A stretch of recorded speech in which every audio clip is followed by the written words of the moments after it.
بسم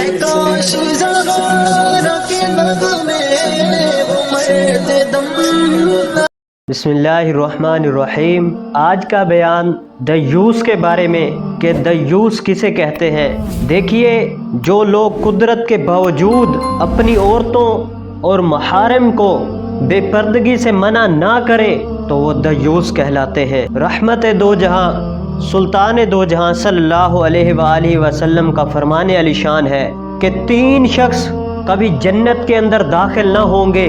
پہلے نمبر پر دیوس اور دوسرے نمبر پر مردانی وضع کرنے والی عورت، یعنی جو مردانہ طریقے پر اپنے بال کاٹتی ہیں، مردانہ طریقے کے لباس پہنتی ہیں، تو ان کے بارے میں حدیث پاک میں ہے کہ وہ کبھی جنت میں داخل نہ ہوں گی۔ اور تیسرا جو فرمایا وہ ہے کہ شرابی، جو شراب نوشی کا عادی ہوگا، وہ بھی جنت کے اندر ہرگز داخل نہیں ہوگا۔ اور یہ حدیث پاک کے الفاظ ہیں، اور یہ مجمع الزوائد کے اندر حدیث پاک ہے۔ اس حدیث پاک سے عبرت حاصل کریں۔ مردوں کی طرح لباس پہننے والی اور مردوں کی طرح بال کٹوانے والیاں، لڑکوں جیسے کپڑے پہنانے والی اور اسی طرح کی حیت ظاہر کرنے والی عورتیں اپنے بچوں کو جو اس طرح کرتی ہیں، وہ بھی احتیاط کریں۔ وہ بھی اس حدیث پاک کے اندر بیان کیے گئی ہیں کہ ان کو بھی اگر اس طرح کریں گی تو یہ بھی ہرگز جنت کے اندر داخل نہیں ہوں گی۔ یہاں اس سے طویل عرصے تک کی جنت کے اندر جانے سے محرومی مراد لی گئی ہے۔ اور حدیث پاک کے اندر یہ جو فرمایا گیا ہے کہ جنت کے اندر ہرگز بھی داخل نہیں ہوں گی، جہنم کے اندر جائیں گے، وہ بالآخر جنت میں بھی ضرور داخل ہوں گے۔ اگر یاد رہے، ایک لمحے کا کروڑواں حصہ بھی جہنم کا عذاب برداشت نہیں کر سکیں گے۔ لہٰذا ہمیں گناہ سے بچنے کی ہر دم کوشش کرنی چاہیے اور جنت میں داخلے کی بے حد اور بے حساب دعا کرتے رہنا چاہیے۔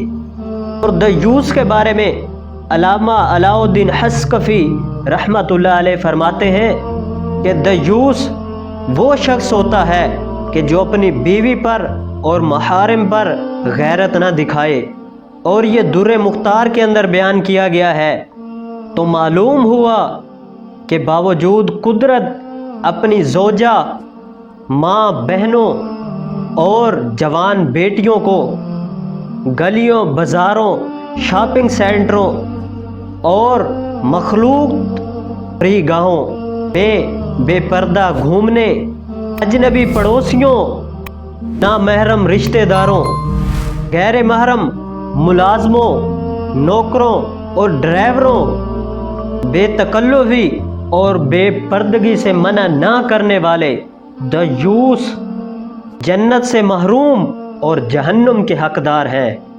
میرے سیدی اعلی حضرت عظیم البرکت مجدد دین و ملت الشاہ امام احمد رضا خان فاضل بریلی علیہ رحمہ فرماتے ہیں، اور فتاوی رضویہ کے اندر یہ لکھا ہے کہ دیوس سخت اخبث اور فاسق ہے، اور فاسق ملعن کے پیچھے نماز مکروہ تحریمی ہے، اور اسے امام بنانا بھی حلال نہیں ہے، اور اس کے پیچھے نماز پڑھنی گناہ، اور اگر پڑھ لی تو پھیرنا واجب ہے۔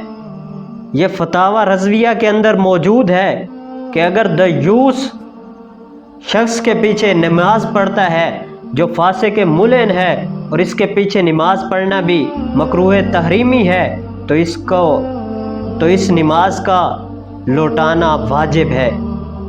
دعا ہے اللہ عز و جل ہمیں شریعت کے مطابق زندگی گزارنے اور حضور اکرم صلی اللہ علیہ وآلہ وسلم کے فرامین پر عمل کرنے اور صحابہ کرام والی حضور اکرم صلی اللہ علیہ وسلم سے محبت نصیب فرمائے۔ وآخر دعوایا ان الحمد للہ رب العالمین۔